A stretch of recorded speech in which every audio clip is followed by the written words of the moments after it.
I'm all about creating freedom. I'm all about creating how I feel like nowadays a lot of people work too much. We work too Mhm. much, even though the world, I mean, why do we create all this technology? Why do we create all this? We also connected. We have all this free knowledge we can get. And even we pay somewhere, we can get best, like pay some coaching, we can learn so much. We have Mhm. access to all of that. But why we still work as much as we were working 100 years ago, 50 That's years true. ago? Hmm. We should, like, my strong belief, we all should be working less. And obviously that's why it's only the more successful people, and I'm not going to get into politics or whatever. There's obviously very rich people that Hmm. taking advantage of that, of us working hard, but it's our responsibility to change it.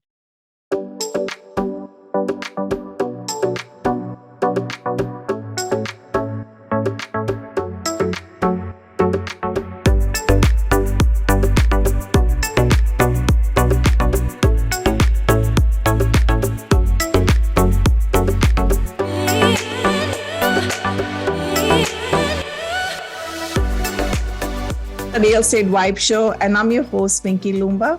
Today, I have a very special guest with us, my good friend, Masha Klapanova. Welcome, Masha. Hello, Vinky. So grateful to be here. We've been wanting to do this for quite some time, and we're making it happen. That's true. I'm so excited to have you with me. Little bit about Masha. Masha is a storage owner, investor, syndicator, an inspirational speaker and freedom consultant who, in a short time, went from zero knowledge of this industry to building a powerful team, owning and operating out of state self storage facilities in Texas and North Carolina. She has 2 storage portfolio under her contract. Masha empowers others to get freedom through self storage investing and help them make money while they sleep, travel, or sip fresh coconut water on an island. Wow, I love that. So today we'll discuss with Masha creating extraordinary lives via self storage. So, Masha, can you briefly give us your background? Most definitely, most definitely. So I'm definitely not coming from sipping coconut water on an island. I'm coming from freezing Russia, and definitely growing up there, even though the situation wasn't as bad. I just knew already, how can I become, when you're a teenager, you think, how can you become rich, right? You don't really think about exactly like wealthy. That time you think, how can you buy a house for you? How can you buy that awesome car? And how are you able to travel? And I was looking around me, and as being a woman, like, oh my God, my only option is to get married with a rich, old, fat guy. That's the only way how can I make money in a way, because you don't really see I didn't see many successful women independent. Most of them were married to the man who was providing them that success, right? And it's not success, just that financial security or freedom. And I realized that I need to find a place where I will see more like-minded women. Mhm. And that's where I went to study in Chicago. After I finished high school, I came to study in Chicago, and I studied event production. Mhm. But now, while looking at event production, wasn't really bringing me as much as I wanted, and I saw that, oh, people are actually doing real estate. And Mhm. I decided to get my license. My broker was involved with some flipping projects, and I invested with him, as well as doing some other projects with him. And Mhm. one day to another, he disappeared. And long story short, was the worst experience. And I said, I will never do real estate investing again. Wow. So how did you start in self storage and why self storage? Yeah, so I lied to myself, right? I'm actually involved in real estate investing now, so I lied to myself that I will never do it. But it just really was about doing it with the wrong person, right? Mhm. Mhm. Just judging some industry, or because of one bad experience. It actually turned out so positive, because after a couple of years, I looked back and was actually grateful for him to introduce me to the real estate investing world. And that's where I start looking again into flipping projects or like maybe Airbnbs, wholesaling. I took the course, I took the coaching. While doing coaching, I saw, wait a minute, there's people who's doing multifamily, there's people who's Mhm. doing like mobile home parks and self-storage. And that's where I was like, ooh, self-storage, less management, less maintenance, recession resilient, no evictions. I decided, let me explore more. And while exploring more, I realized, oh my God, this is such a phenomenal asset class. And instead of like back in the days, I was, doing several things at the same time, I decided after reading the one thing, especially, let me put that 100% focus. And I put 100% focus in self-storage investing. And when COVID started, that's when I pursued it. And after 1 year, we bought up our first self-storage facility in North Carolina. Wow, that's amazing. So, but you just started in self-storage, right? So how did you determine that, the potential site where you were getting the self-storage that is worth it, all this location specifics?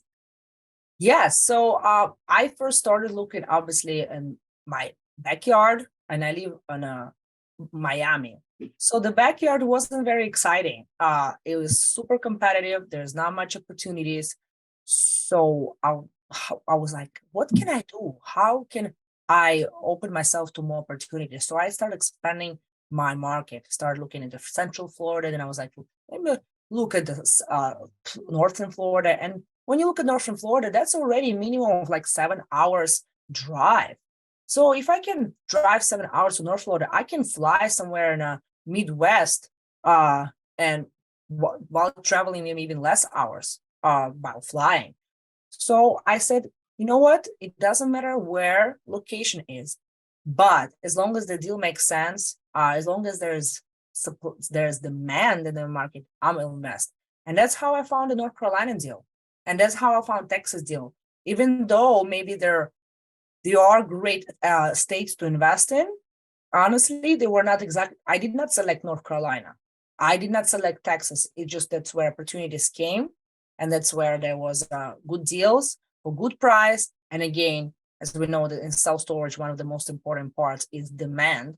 There was demand, and I said, let's do it. Let's do it. And that's why right now we also have South Carolina, two small portfolios for 5 deals total. And we're also going to be building in Ohio, in Columbus, Ohio. Nice. So you said good deal. It was a good deal, right? Regardless of the location. So what is a good deal? What makes self-storage a good deal? Again, of course, number one is demand. So what Mhm. we do is you can find that there's demand for self-storage everywhere. And at the same Mhm. time, a lot of oversupplied areas. So you may be like, we're looking right now, and you look at one area and you go 5 miles west, and it might be oversupplied market. But then you go 5 miles east, it could be undersupplied. Just Mhm. because self-storage is such a localized, it's not like multifamily residential where you typically, typically select the market. Oh, I'm going to invest in this neighborhood. Like let's say on this in Miami metropolitan area in Fort Lauderdale, in this neighborhood on the south side, I'm going to invest there. And then you start looking at your opportunities. In self-storage, again, it's all about how much the population, how much there's need. So we would in simple words, we would call competitors and get a feel how occupied they are. Are they Mhm. offering you a bunch of different sizes with a bunch of different discounts? And then if several competitors do the same, you will be more cautious because there may be oversupply. That's why they have so much options and they're trying to give discounts. Where on the other hand, if you would call competitors and they're just, we only have these 2 sizes available. And then you can feel like there's a trend going in that radius, in that 5 mile radius, that it means there's probably not enough storage. So we can add more, we can maybe even expand, we can build more there, or we can just simply buy, improve, and or like increase the rent. Obviously, right? We love increasing rents in commercial real estate. So that's, I'd say, number one you can find even sometimes in stagnant markets. And I know some people will hear, especially multifamily people, oh no, stagnant market is the scariest thing. And Mhm. storage is different. You can have still a lot of demand in Mhm. stagnant markets because it's different than multifamily. You're not looking at the high growth, high job growth markets. Yes, we are, but that's not the most important factor. Mm. So, like you were talking about the market anyway. So, let me ask you this question. So, if it's a saturated market, how do you stand out or how do you deal with the self storage competitors around you? Because it's a heavily saturated market, right? They might be coming up, like you mentioned, bunch of discounts or a bunch of creative ways to get the people in. So, how would you Yes. differentiate yourself? So obviously, first of all, try to stay away from those markets. That's Mhm. number one suggestion. But if you're already Uh-huh. in it, and we would the simplest thing is Google, right? Mhm. It's really Google is number one marketing tool for self-storage.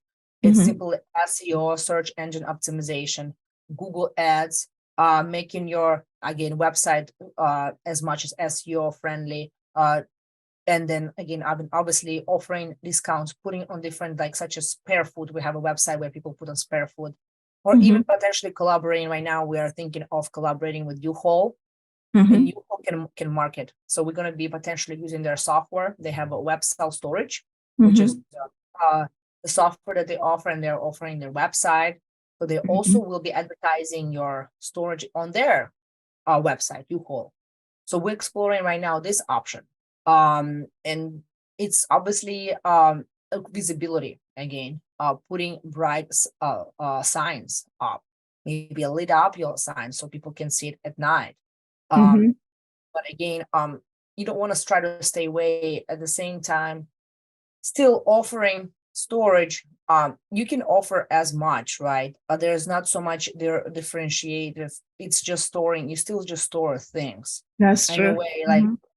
it's like what you want to in fact put somewhere where there's blue doors or where there's red doors. I And know. cares? Who Mhm. cares, right? So it's Mhm. again we're trying to stay away from saturated markets and just do that's simple SEO marketing and visibility signs, make your sign stand out as much possible. Awesome. And then you were talking about like, you can use the Google Maps and all that to search it. But let's step back for a second. How do you actually analyze the self-storage competition around you? Do you do some kind of SWOT analysis to figure out, okay, this location is going to be good? Like you said, from the saturated markets, you want to stay away from those markets. So what kind of SWOT analysis that you do to feel like, okay, this is a perfect opportunity for us to invest or for my investors? Exactly. And I actually love doing a SWOT analysis. I do SWOT analysis on my business plan, and it's not Mhm. something very typical. I don't hear, I was surprised that you mentioning that. Not too many people. I heard in the business, at some business class I took back in college, they talk about SWOT, but I feel like they don't really talk about SWOT analysis much about in the real estate investing world. I But personally it's important. you right? Do you hear Yeah. people talk about Mhm. it? Oh, that's actually a good post for LinkedIn. Thank you. We should do that. Yes, yes. So I do, and it's so great because you can actually see what's the strength are, and we actually want them to have a lot of weaknesses. So what's the difference between weakness and a threat, right? Mhm. Weakness is something that you can actually convert It's and make it as a opportunity. strength. Yes, where threat is usually something you cannot change. So it's something that you are outside of your control. So it's, for Mhm. example, if you bought a location like you bought in a low traffic street, you can't really increase the traffic in the street, right? This is something Mhm. out of your control. Mhm. So and you have to always see how can you. So when we always look how many great weaknesses we can convert. For example, right now we know that the storage we're buying, they don't have simply they don't offer tenant protection program. So Mhm. it's it becomes, like you said, an opportunity for us to actually implement that, provide more security for tenants, more security for us, plus make more income because you make money through it's like ancillary income when you offer Mhm. tenant protection. You split the you split what you charge with a insurance company. You take some of it, and the insurance company takes some of it. So, however, there are certain things that you cannot change. So there, and you can see how can you mitigate, So for example, if you're in a lower traffic street, maybe you are still surrounded by a lot of residential areas, right? So you can mitigate it like that. Or you say, oh, there's other competitors around that are also in smaller streets. So it's not like they're better. Or if there are certain competitors in a bigger street and say, but they're all full and they're all mom and pop, and you can come in and then you can have like let's say competitors that on a main street, their websites are not as great. So it's you always look at how can you mitigate those threats. And at the same time, and then you kind of see, oh, if there's too many threats, then maybe it's good to stay away. Like oversupply in the market, that's a threat, and you cannot do anything about it. You cannot increase the population of the city. Again, this is out of your control. So seeing how much out of control problem and things you have, and does it worth going and dealing with those threats. Wow, that's good. I mean, I'm glad you're taking all that into consideration, before picking a storage facility where you wanted to invest in, because those are all the important facts that you need to know for any kind of investment. And plus, I understand you're syndicating these deals, right? Exactly. And it's so much more important when you have other people's money invested in it, when you have other people, earn their hard-earned money, income, and then the investing. You wanted to protect it and see what. It's also being open and transparent, right? Like we always talk, is knowing what there's issues and don't try to hide it. Like I put it on my business plan, and then I remember showing someone on my business plan, oh, why did you put that? That's a like kind of negative thing. Like I want to be straightforward. I want to be upfront right here to show that and to know that we know that we're aware of that, because it's more important to be aware of that and be prepared for that. That's true. I mean, that's really right, because if you can foresee where you are, or if you're aware enough, you're able to make the right decision, right, to move forward, and which is advantageous for all your investors and yourself. So self-storage facilities are like less expensive to build, manage, operate compared to the multifamily or other commercial asset class like a retail office or building. So there's a lot of interest in self-storage these days. Can you talk about from the operational aspect, how it differs from the other asset class and how easy operation is or the maintenance is for a self-storage? Oh, yes, 100%. So what comes in with smaller facilities, and that it's harder to hire a management company. So when you have a big, obviously, facility, you hire a management company and you can delegate it all to them, and they can take care. You can even get someone like Public Storage or CubeSmart, and they can use all their branding, all their tools, which at the same time, of course, you're going to be cutting off some of your profit, right? So, but that's always a strategy, always a way. However, we do have like smaller facilities, and at first I was self-managing them. We did have call center in place, which is fantastic. They take care of all the tenants' calls and take care of future tenants, and they take payments as well. We have a facility caretaker who goes and checks on the property. So we don't have an office, and it's just they're just coming in and they're taking care of the facility. And now, a year ago, I hired a virtual manager. So now we've been having a virtual manager she's based in Philippines. And I told her everything, what I was doing, and now she's just doing. And the beautiful part is I probably need to calculate how much time I spend on managing my current properties. It's very minimum. Because I'm all about creating freedom.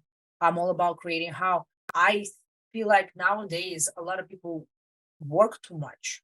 We work too much, even though the world, why do we create all this technology? Why do we create all this? We also connected. We have all this free knowledge we can get. And even we pay somewhere, we can get best, like pay some coaching, we can learn so much. We have access to all of that. But why we still work as much as we were working 100 years ago, 50 That's years true. ago? We should, like, my strong belief we all should be working less. And obviously, that's why it's only the more successful people. And I'm not going to get into politics or whatever. There's obviously very rich people that Mhm. taking advantage of that, of us working hard. But it's our responsibility to change it. So I want to create, and I am creating a movement in regards. Let's create freedom. Let's create more freedom in our lives. Is to see that we can only we can only work 5 to 10% on our business.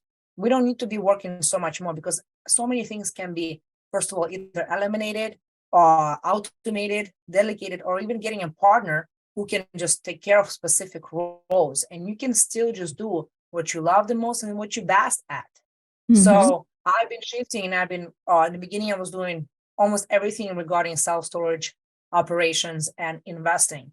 Now I'm starting taking just certain roles, certain responsibilities, and other people or other technology is taking care of everything else. That's true. I know earlier we were talking about your freedom formula. So I think this Yeah, is the best place to talk about it. So can you share a little bit more about your freedom formula? sure. And I already slightly talked about it. It's called the Freedom Flow Formula, Mhm. FFF, which there's Mhm. an acronym leader. Mhm. So L stands for logical systems, Mhm. E for elimination, A Mhm. for automation, D for delegation, E for empowerment, and R for rinse and repeat.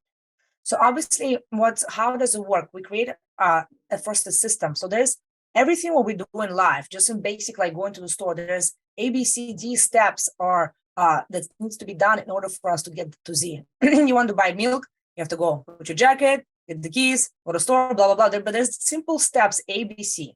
So after we created that ABCD to get to that Z, we look what first can we eliminate, because sometimes we do unnecessary task, unnecessary responsibilities that doesn't bring us to the goal. So first, it's the cheapest one, but sometimes the hardest one is to see what you can eliminate. If you cannot eliminate, then you see, okay, what's the next most affordable, easiest way is automation. Is bringing on technology. How can we maybe pay some software or buy some piece of equipment that can support us? Then the next piece is going to be a little bit more expensive is delegation. It's hiring. Simple is virtual assistants. Now virtual assistants can do so much for you. Or finding somebody local, like we have boots on the ground, right? A facility caretaker, and seeing what they can do to the max. But sometimes you cannot either eliminate, you cannot either delegate or automate, and then you go to empowerment. And now empowerment means you empower someone with their role and you trust them with their role, with their responsibility.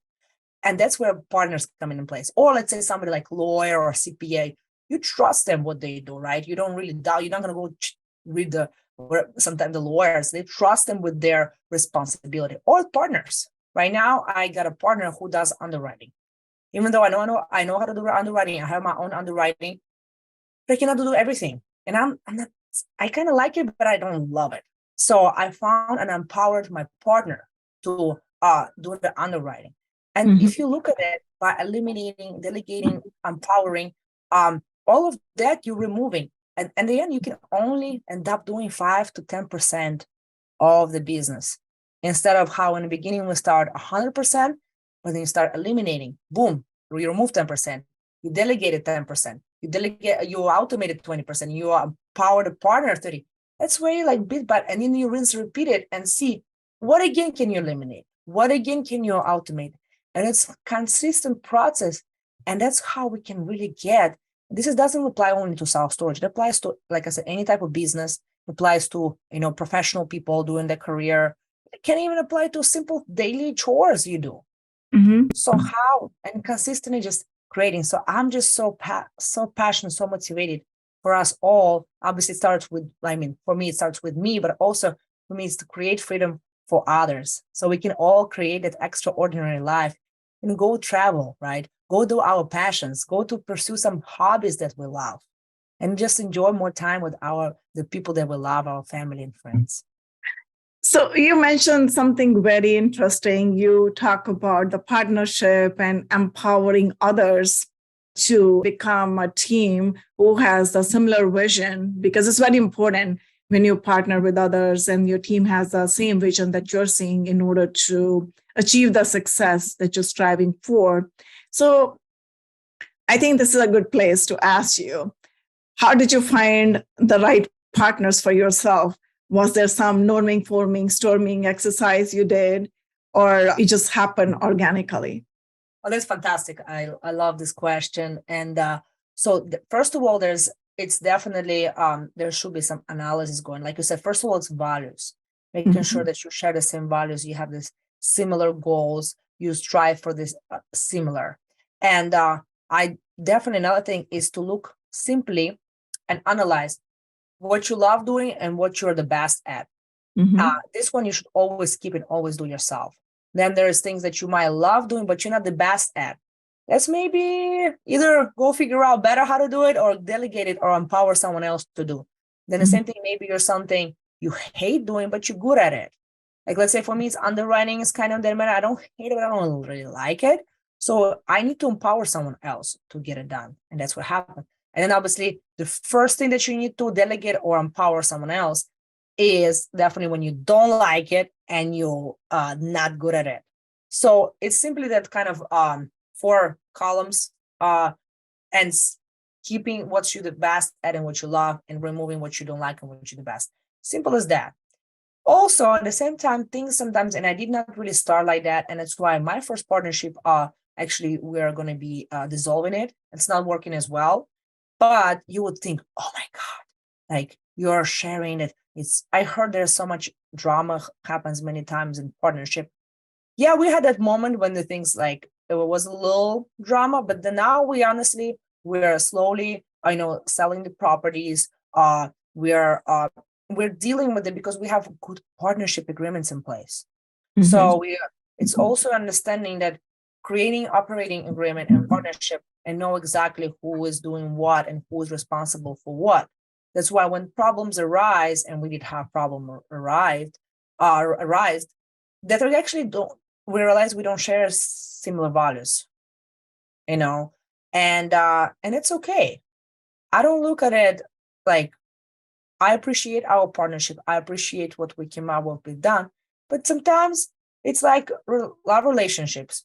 Sometimes you have to move forward and maybe drop that and move forward to a new relationship. It's more like actually not love relationship. I would say it's more like friendship. Partnership is more like friendships because you can have several partnerships at the same time. Like you have several friends. And then when things don't work out, it's just to know and be prepared ahead of time. How can you resolve it when things not working? And it's okay. It's sometimes trial and error. And sometimes you have to let go of some people, and it's fine. And it's totally fine. And applying again and finding someone who is a little bit of opposite of you, what you're probably not really good at, and you find somebody that's good at, and the other way around, that's perfect, because together then you can create impossible, which you will never create by yourself. But with others, we can create impossible. That's so true. You said it very well. It's all about collaboration and the collective efforts. But you said it very well too. If your interest is not aligned, it's okay to walk away.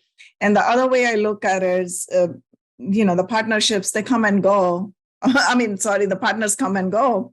Yeah. And the reason behind it is because everybody has certain amount of, I think we have to learn from each other, right? So when that need is met, we have expanded ourselves. So we are vibrating a little bit higher than energy level. So you feel like that energy level is not a match anymore because you are vibrating higher and you are trying to expand more. So at that time, the other partners who are that energy level, they're going to come join you.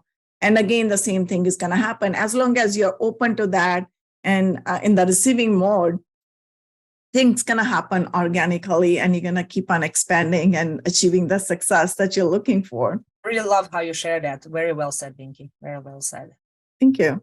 Thank you. And I wanted to ask you, because you're doing a lot of stuff about the women empowerment. So I cannot miss that. I need to talk to you about that. So if you can share your efforts regarding the women empowerment, especially in the real estate arena.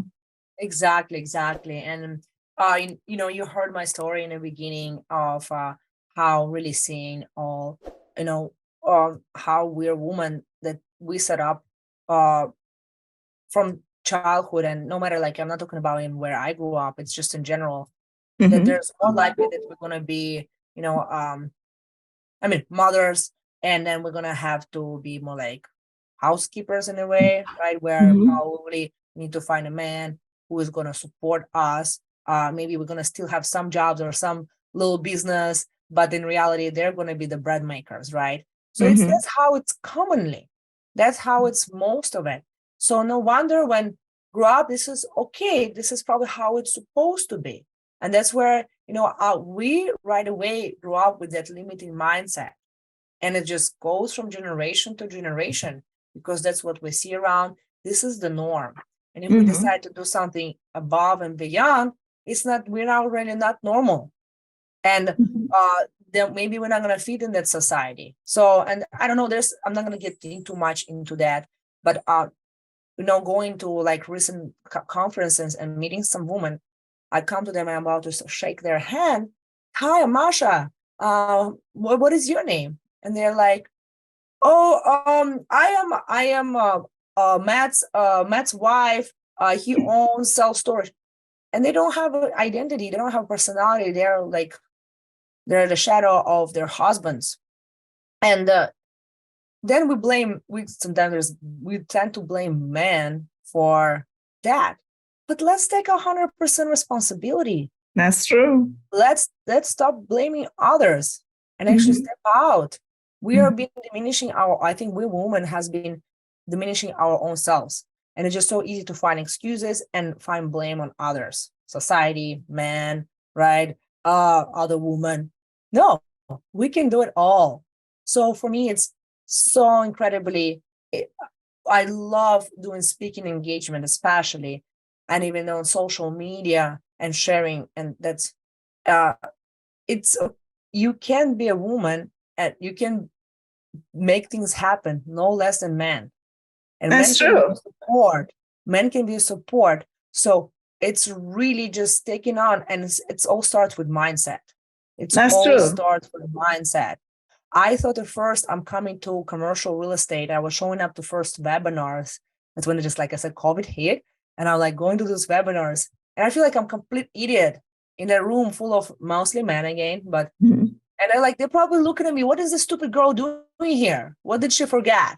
That's how I'm thinking. But then actually we were brought in the breakout rooms in smaller group. And then there's I remember this man, successful, he's a broker, he's an investor. So storage, he's like, so great to see you here. So great you showed up, you asked question. And I felt like, hey, he's actually respecting me for doing that.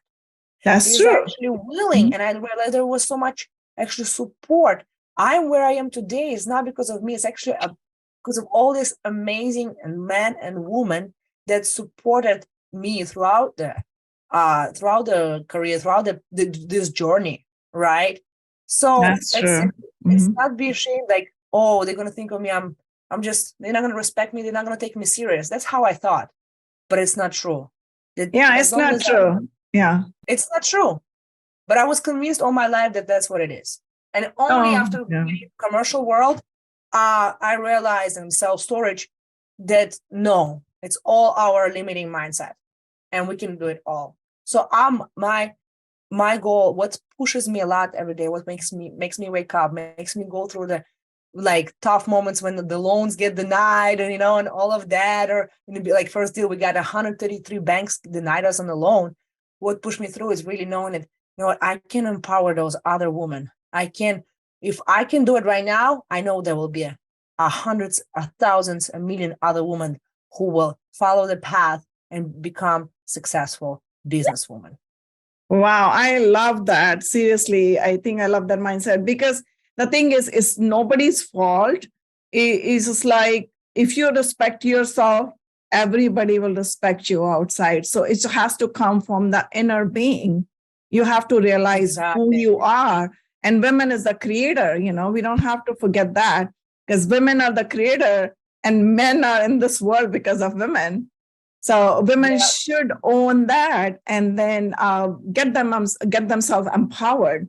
and achieve the highest success. And I'm super happy that you're trying to do that. And I love to join hands with you on that effort as well. So we are out of time, but before we go, I wanted to ask you about your wonderful mentorship program that you're starting early next year. So if you can shed some light on that. Most definitely, most definitely. It's going to be a program about how we can create that freedom and create extraordinary lives. I do love self-storage, but it's really that what self-storage gives us access to. And we can also get it done through other businesses, other real estate investing assets and strategies, where for me, it worked through self-storage. So I'm going to be showing how exactly not only invest in self-storage and how buy, but how to do it with the freedom, how to make sure we can still, enjoy our lives, and how can we still fulfill our dreams and others people's dreams as well. So it's going to be a program how to take the most important actions to get to where we want to be, to create the lives we want to create. And it's going to be beyond just like a coaching program. It's going to be about community and me collaborating. I'm going to be also doing a retreat, probably more closer to the end of next year. We're planning right now for September. So it's going to be somewhere on retreat of 3 days where we're going to be speaking not only about wealth, how to create wealth and passive income, but also how to be healthy. We don't want to be wealthy and not healthy. We're going to be inviting nutritionists. We're going to be doing yoga practices, meditation, but at the same time, if we're going to be doing in Costa Rica, where I'm thinking we're going to take some surfing classes.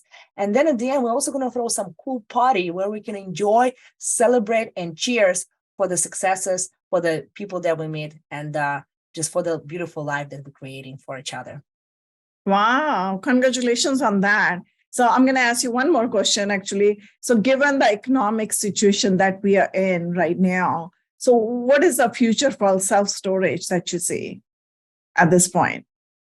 A lot for self-storage is in way kind of unfortunately, when there is a negative events happening, self-storage benefits from that. So that's why when there's people dying, so we have like 5 Ds, right? And so it's death, dislocating, so it's people moving around, downsizing, especially talking about baby boomers. There's a lot of baby boomers coming out, and there will be more. So they're going to be downsizing. They will be dying. They will be moving to their kids or somewhere. That way, there will be more storage needed. And population is still growing, so there will be more storage. So there, you got to be careful for sure. But the demand for self-storage is going to be increasing. Wow, thank you. Looking at us normal life statistics and facts. Yeah, it's a recession-resistant asset class. That's what I have to say. Okay, so this brings us to a rapid fire round. So I'm going to ask you 5 questions. You're going to answer in 1 word or 1 sentence only. Are you ready? I am ready. Let's do it. All right. So the first question is, what is one most important thing that you have learned in life, and how did it change your life after learning it? It's people. It's coming with a love and with open mind to people, and that's where they can turn around and become also like that, and also be open and bringing value, and just together with others we can just create such a beautiful things, whether it's in love relationship, friendships, or partnerships, and just collaborations in general. So yeah. Nice. What is one best book that you have read or recommend to my audience? Who Not How. 100%. I love that. In 1 word, what does life mean to you? It just pops up a lot. I'll just say love. I think that's the best thing. What is your biggest passion? Freedom. I love that. Freedom. Yes, freedom. Yeah, I think that's the best, and you're doing it too. You're trying hard to get not for yourself only, but all the people around you as well. Exactly. If you can turn back in time and talk to your younger self, what would you tell yourself and why? I would definitely tell, take bold powerful actions. Yeah, simple as that. Great. Awesome. So how can people reach out to you, Masha? So definitely you can connect with me as a Masha Klapanova on LinkedIn and Instagram. Those are two main platforms that I use. I also have on Facebook. If you prefer, you can also reach out to me there. But simply just going on my website, which is your www.yourfreedominvestments.com, or also at www.mclap.com.